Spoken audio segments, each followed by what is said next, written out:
Oh, hey, what's happening, you guys? This is Joel. And Emily. Emily, she raised her hand just so you guys know that in the audio world, she raised her hand. If you guys don't know, we do record these. So if you want to see our faces, we record it, we put it on our YouTube page. You can check it out there. You can also go to our Facebook page if you're into Facebook. And I don't know how many people are these days. Emily, how often are you checking your Facebook? Twice a year? You might now because you got hacked. Your Instagram got hacked. So you might be like, well, Yes. nothing I can do now. I might as well go to Facebook. No, I'm enjoying the time off, actually. Yeah, it is nice. It is nice. But we do have a private Facebook page if you guys want to go to it. We put all different types of information in there, our blogs, our podcasts, so on and so forth. So if you're looking to grab onto some really great content and information, you can go to the Proclivity method. You're going to have to ask to be a member, and then Emily's either going to reject you or accept you. I have nothing to do with it, guys. Emily's a pure savage.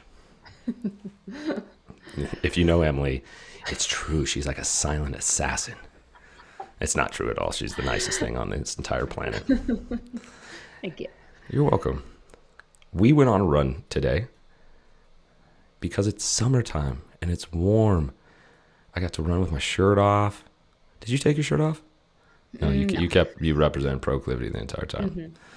There's nothing better than running with the shirt off. I love it, getting the sunshine, right? We stopped at your house and I did some easy bar curls. Just in case. Got a little pump session. Got a little pump session.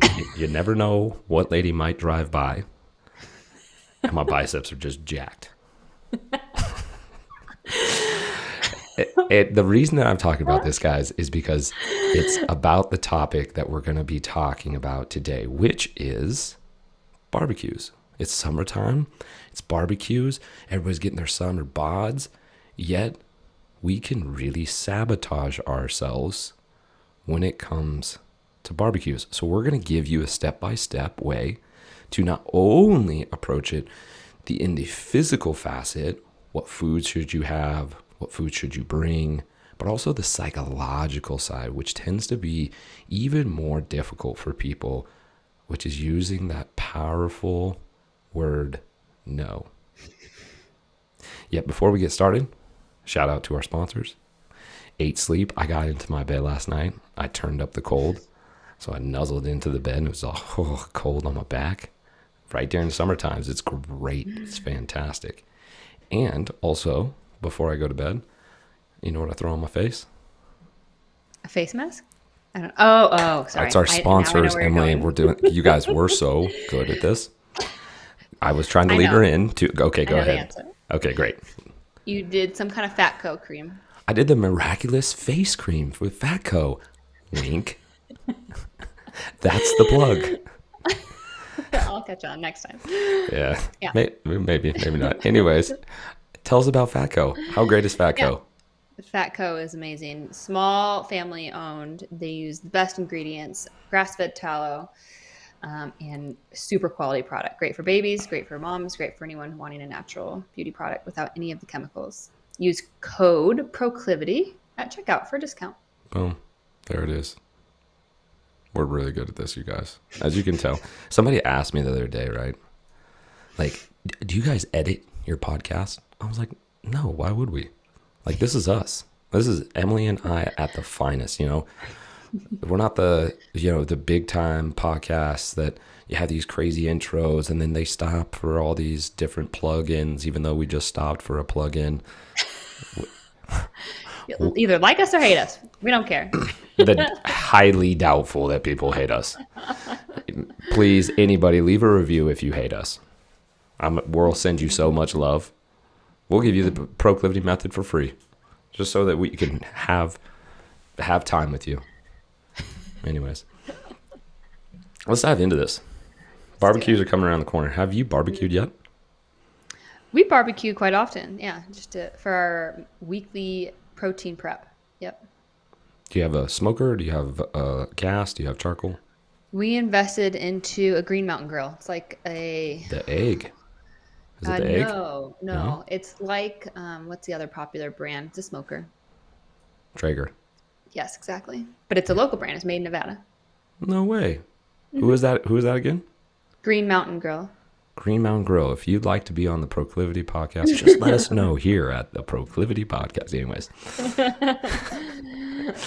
I do not have a barbecue.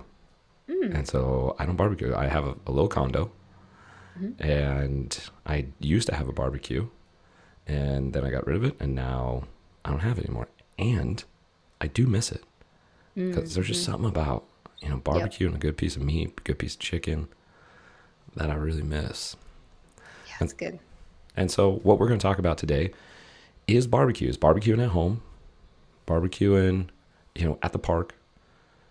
And it's summertime. We start having these barbecues, and people are, hey, come on over on a Saturday or a Sunday or a Friday or even in the weekday. And you're getting a bunch of people together. Yet, when you're getting a bunch of people together, everybody's going to bring something a little different. And so there might be some grenades or landmines that you're going to have to tiptoe around when it comes to barbecues. Yet, before we get into that, I want to talk about the barbecue stats that I found, which I thought was quite interesting. You guys may or may not like this. That's okay if you don't. 75% of Americans own a grill or smoker. It's That's quite a bit. that's insane to me. Yeah, they come in all shapes and sizes. Like Everyone can people. have one. Yeah. Exactly. Yeah. 75% of people own a grill or smoker. Like, talk about the richest people in the world. That's us.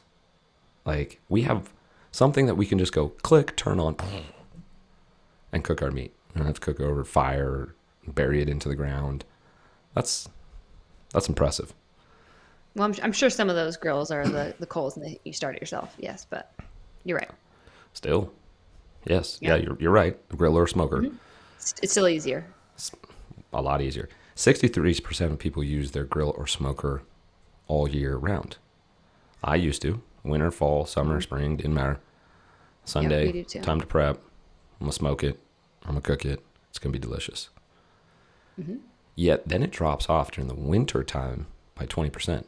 Only 43% of people use their grill or smoker during the winter time. Still a lot. Still a lot. And why do you think it drops 20%? People don't like being cold. Do you like being cold? No, but I do it because it's worth it. What's your favorite type of meat to cook? Tri-tip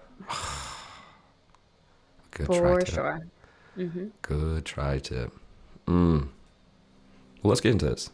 Let's do it. Let's do it. Now that we know the stats, we know that a lot of people have grills, a lot of people have smokers. That means that you can host people. Hey, let's have a barbecue.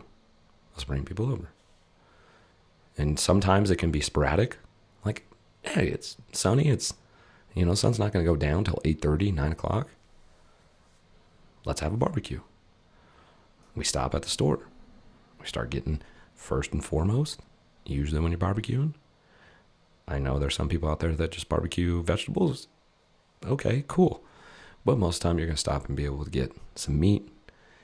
And then when you get the meat, then you'll kind of go like, whoa, I mean, what else? What else do we need? This is where we can start getting into trouble. Hmm. So when we go to the store in itself, what's your go-to when it comes to your barbecue? What are Yeah, you going to grab when it's time to barbecue? yeah, it's very different for me because I have come a long way in realizing what's worth it to me and what's not. So if it's at my house, it's gonna look very different than your typical barbecue. Yet it depends what I'm wanting. But always, like you mentioned, meat and veggies, 100%. Those are the two main things. If Casey and I are feeling we want some chips and dips, then we go for something like a siete chip option. Grain free, doesn't have the poor quality oils. That's the main concern, of the oils in there. And then we get maybe some guacamole, some hummus or salsa. And honestly, we keep it super simple to just that. And then if I don't drink very much yet, my husband will have a beer. So maybe he'll get a pack of beers on occasion. So that we keep it real simple. That's it. In the veggies, again, it's going to be something like veggies we can grill on skewers or something that we can throw on a pan just in foil even to make it really easy. What are your go-to veggies? Um, onions, zucchini. Um, I love anything broccoli, Brussels sprouts, cauliflower, all the cruciferous veggies, bell peppers for sure. So go-tos, yeah, broccoli or sorry, bell peppers, onions. Those are definitely go-tos. And how do you make them? Yeah, either on the skewer, literally just cut them up, put them on a skewer, drizzle some olive oil, salt, and pepper, or put them on those veggie grilling pans. Or you don't have to be fancy; you could use foil. Put them on there and just cook them. Do you smoke your veggies? Oh yeah. Oh yeah. Wow. So we're looking at the plate. We got tri-tip. We got all kinds of different colored veggies. A little olive oil, a little sea salt. Then there's some siete chips, some guac, some salsa. Casey's putting down a 40 ouncer of OE. So that's what you do. He's just on the porch, right? OE in hand. No, guys, we're not telling you to have OE. Just if you want an alcoholic drink, you can have one.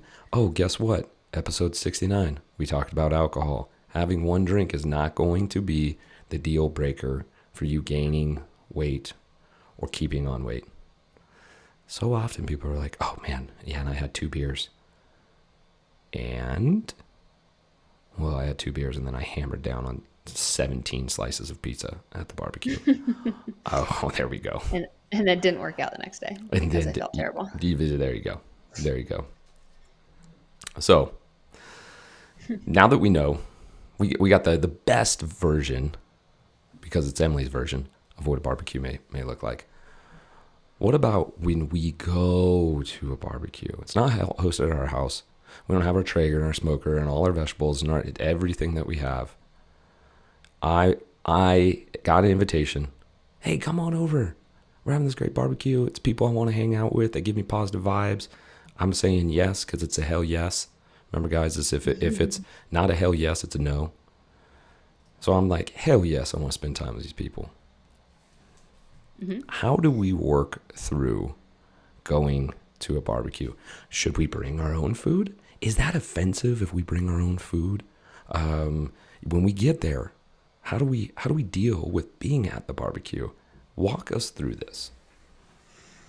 Yeah, so going to someone else's is definitely more challenging, especially when you're on this health journey of wanting to eat better, right? Feel better. And so there's a couple of options. So number one, yes, you can bring your own food 100%.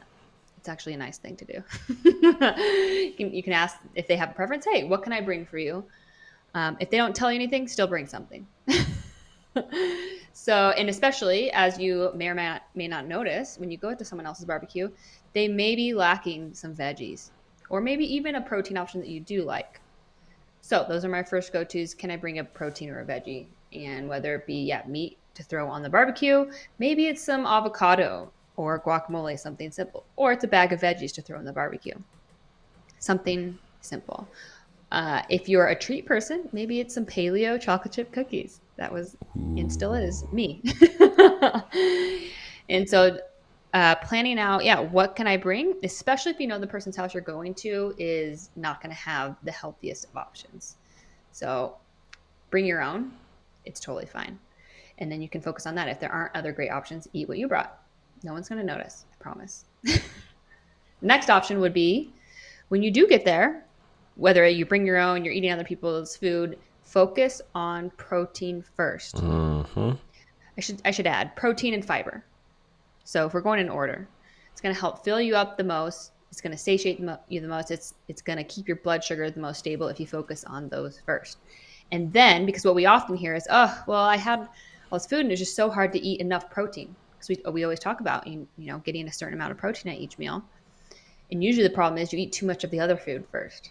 Then you don't get enough protein. So focus on the protein first. Put that on your plate. Scan what else there is. And then, so number 2 in that fiber category would be veggies. What veggies can I have? So fill your plate up with those two first. Eat those.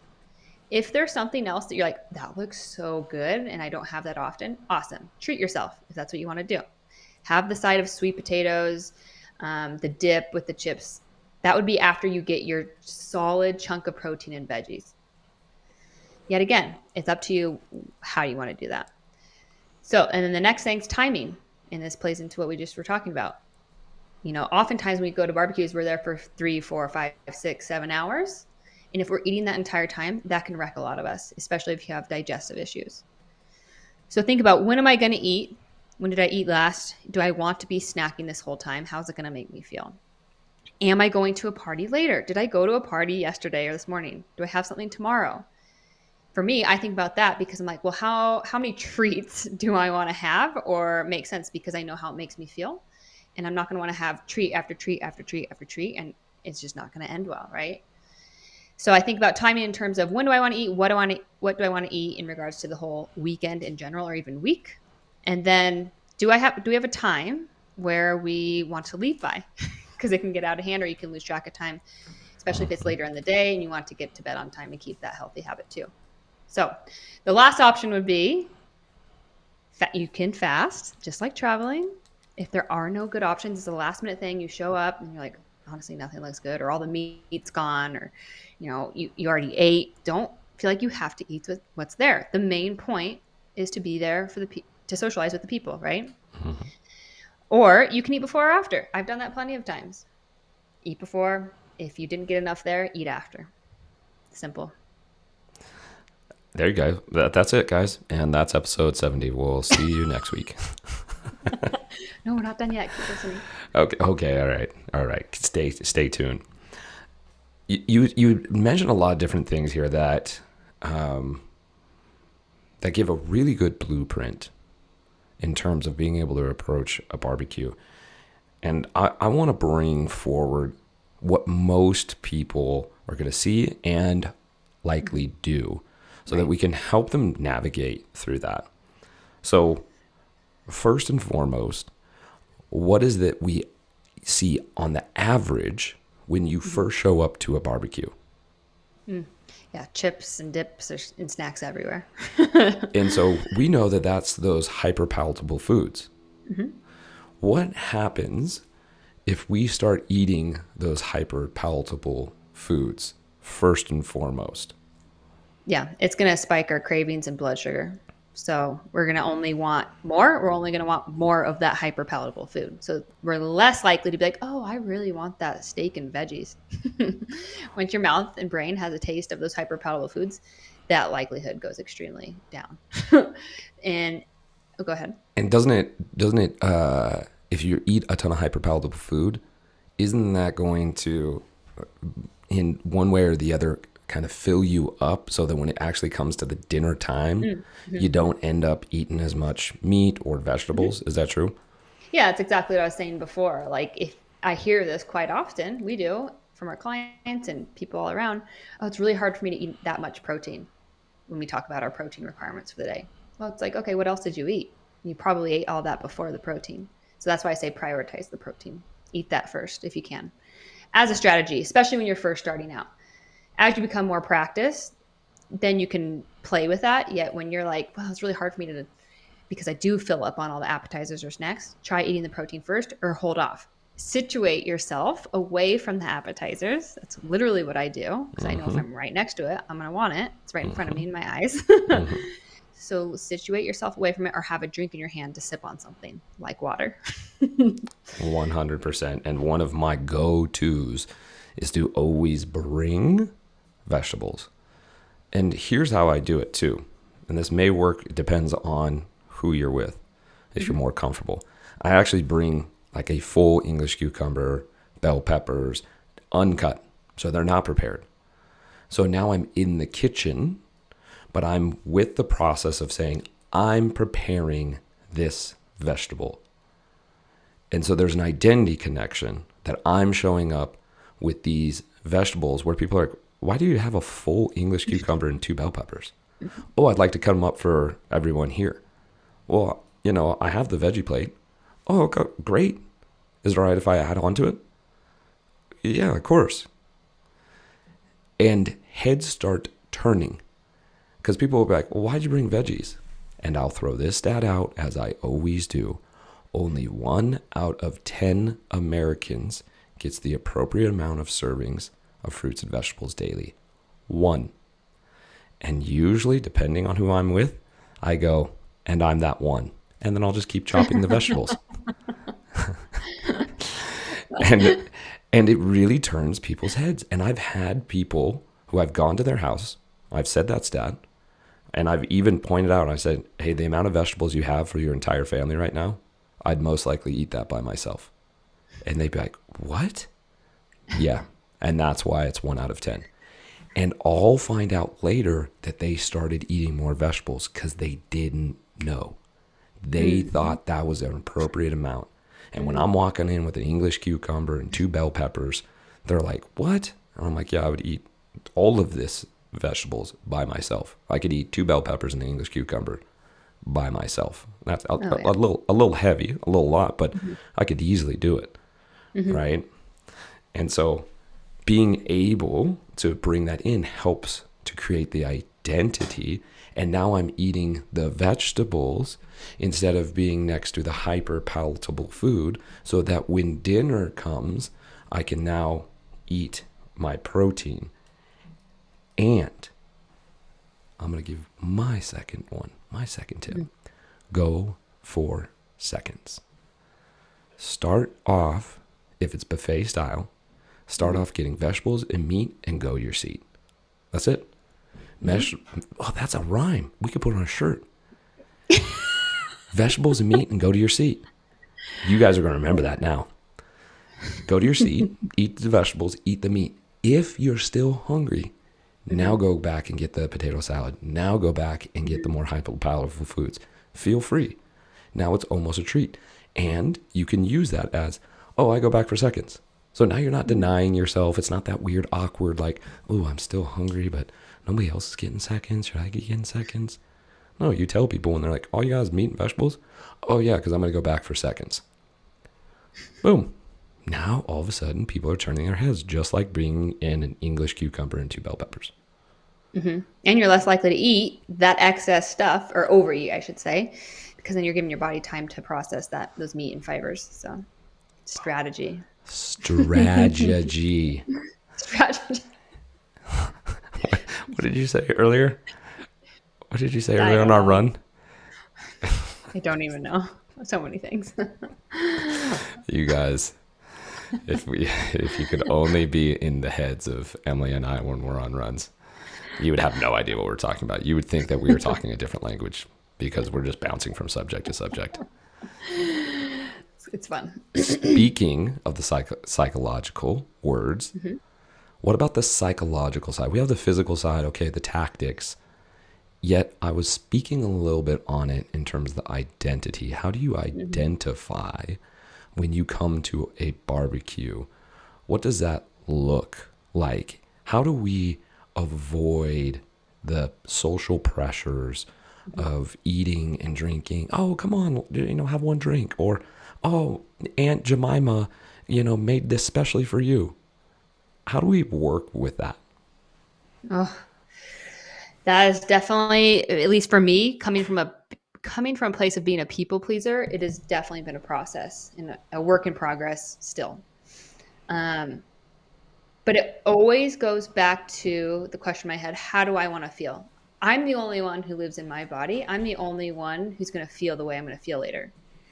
Because I did have people, and we talked about this on another podcast in terms of social settings and eating on the go, those kinds of things. But I would get asked, like, oh, just have this, treat yourself a little. Why don't you eat that? And it would get to me, but it's like, no, like, you don't understand. I have this digestive issue that it literally causes me pain. And it's not worth it. It's not worth it.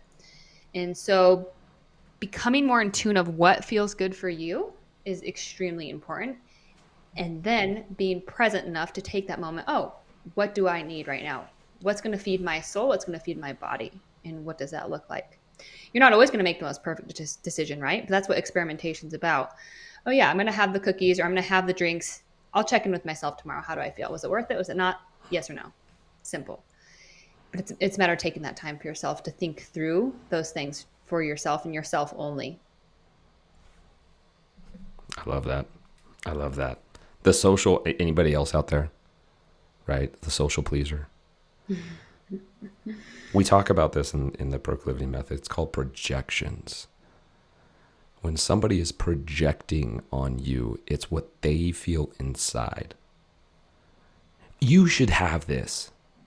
Oh, come on, live a little. Why? Because they're 2 beers down. They've already ate all the sugars, all the hyperpalatable foods, and they're already not feeling so good.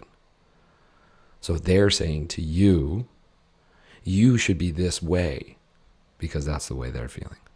Mm-hmm. Right? When we understand when people, because Emily, would you ever put that social pressure on anybody? No. No. Joel, would you put any social pressure on anybody? No. Why? Because I respect and love everyone's decisions. Mm-hmm. Even if you want to have the cookies, have the cookies. You want to shotgun the beers, shotgun the beers. Right? I'm secure with who I am. And if you want to ask, I'm available to you. If you want the information, here I am. Yet I'm going to support you either way. Mm-hmm. Right? I'm going to be here. Yeah. Yet people who have this feeling of insecurity around their food or maybe their weight or their identity can tend to push or press instead of going, oh, you don't want to drink? Totally accept that. No problem. Cool. I'm really glad that you're here. Mm-hmm. And that's it. So there's this psychological side of these projections that can tend to jump out at us. And how is the best way to be able to respond to people when they're trying to press that on you? I know Joel's answer. Joel's answer is a simple no. Confident. Smile on my face. You do the smile, it really confuses people. No. It's true. It can work. Yeah, if you were, again, you come from that background of people pleasing and that feels hard for you to start off with, I think about, there's different ways. Thank you so much for offering, yet I'm good right now. Or if it gets down to like, oh, that doesn't make me feel good if people are really asking. Usually people won't question that. Oh, does it make you feel good? I get that. Okay. There's different ways, but the key here is I used to feel like I had to explain myself because I felt bad that I wasn't accepting their offer. So I felt like I needed this fancy explanation of, oh, well, I have these gut issues, or when I wake up the morning after eating these things, I have a headache, or I don't feel my best, this, that, the other. It's like, I just don't feel good eating it. So I really appreciate the offer and thank you so much for having me here. This is what I feel good with. That's it. Being able to keep it simple. Y'all, you don't have to explain yourself. A no is a no. Let your no be no and your yes be yes. When you get to the point where you're able to say no or yes, you're getting a real strong identity because no longer are you seeking the approval of someone else. You're going internal to external. You're being the light. You're showing people how to stand up to yourself and for yourself. And that is where identity starts shifting. That's where all of a sudden, it's not that I really shouldn't have that. I don't eat that. Period. That's it. No soft talk. No projections. The psychology part of it, guys, is vitally important. And that's what we do with the Proclivity method. We teach you how to shift it from the base up. When you switch the words and you switch the identity, now all of a sudden, it's not that you have to resist it anymore. It's just who you are. Does that make sense? 100%. And usually the first no is the hardest. Again, especially if you're like me, it can feel challenging. Yet the more you do it, the more people become familiar with who you are too. And they're going to stop asking as much or pressing on you. Inside note, if people are pressing on you, it's likely not the right people to be around. Boom. Projecting, right? They don't feel good inside. So on and so forth. We could roll with that for a really long time. So let's wrap this up. Let's put a bow on it. Talking about barbecues, we talked about the physiological, the psychological side. What are our top 3 tips when it comes to going to your next barbecue? Yep. Bring your own protein or veggies, something that you might think they won't have, that you feel safe with. Number 2, Have a plan, whether that be you eat before, you eat after, you don't eat, or you sit down and have your proteins and veggies first, or you avoid the snack area. And know what other activities you have around that. Oh, I'm going to a barbecue today and tomorrow. I'm going to enjoy two drinks tonight. Tomorrow, I'm not going to because I don't want that double whammy. So have a plan for yourself. If you want to treat, enjoy it. Actually enjoy it. Right. Number 3, learn to say no, aka say yes to yourself. It just because it's there does not mean you have to have it. Even if you're invited, doesn't mean you have to go. Look at what makes sense for you. Again, like Joel said, it's not a hell yes, it's a hell no. And then my last tidbit, eat like you love yourself. How do you want to feel? You make your own choices. That's right. That's all it comes down to. That's right. That's right. Beautifully said, Coach. Beautifully said. Let your no be your no and your yes be your yes. Have that plan. Know what to bring. Stick with it. Stick with it. And if you decide to have a treat, you don't need to hang yourself over it, right? You don't need to beat yourself up. You treated yourself. You didn't cheat yourself. You treated yourself to that meal. There's a big difference of letting go of that guilt. So there it is, you guys. Episode 70. Crushing it. Summertime is right around the corner. Utilize these. If you guys have questions, feel free to reach out to us on our Instagram, or you can email myself, joel@proclivity.co, or emily@proclivity.co. We are here for you. If you're interested in learning more, set up a clarity call with us. That's 45 minutes with 2 high-profile coaches. That's an expensive 45 minutes that we give for free because we want to be able to help you. Any questions that you have, you can bring it. All you got to do is go to www.proclivity.co. Anything else, Coach? No, thank you. That's it. All right, you guys. Until next time, stay healthy, stay happy.